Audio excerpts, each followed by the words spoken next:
એક આગાહી જોર પકડી હતી કે આ વખતે ભારતમાં અલ નીનો જોવા મળશે અને એને કારણે ચોમાસું નબળું પડશે.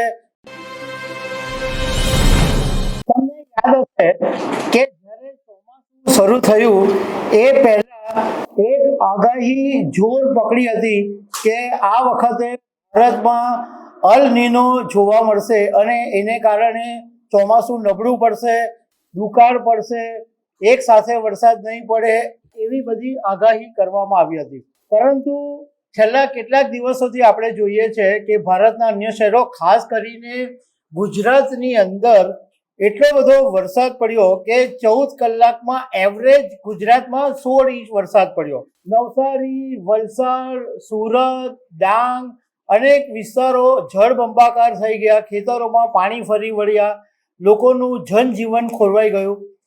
તો અલ નીનોની આગાહી હતી, તો અચાનક આટલો બધો વરસાદ કેમ પડ્યો?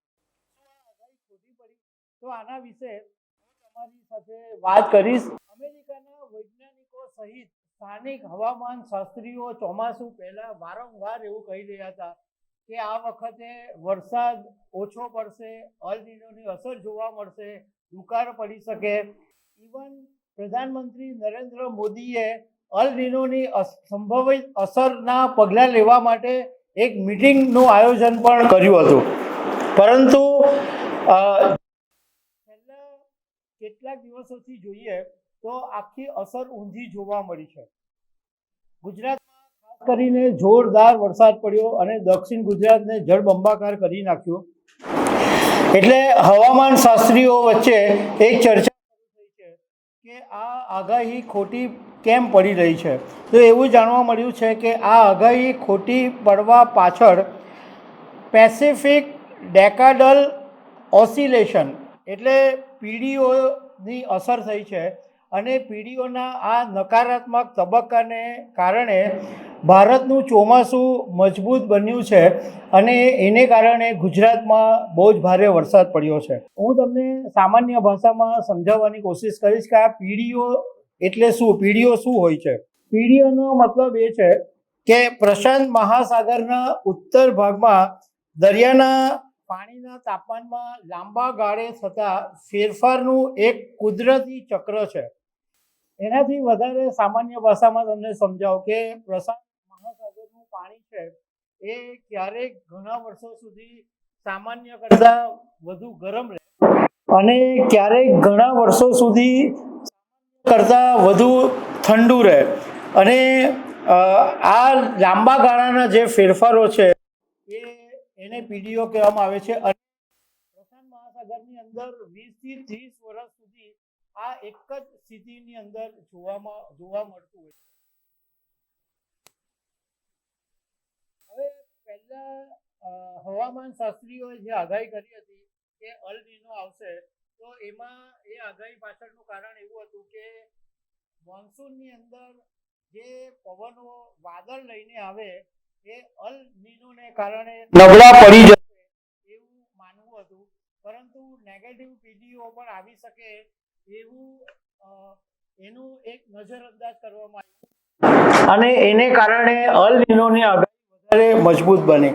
હવે સામાન્ય રીતે પણ થોડું સમજાવવાની કોશિશ કરું કે પવનો છે એ 12 માસ પૃથ્વીના ગોળાની આસપાસ ફરતા રહેતા હોય છે.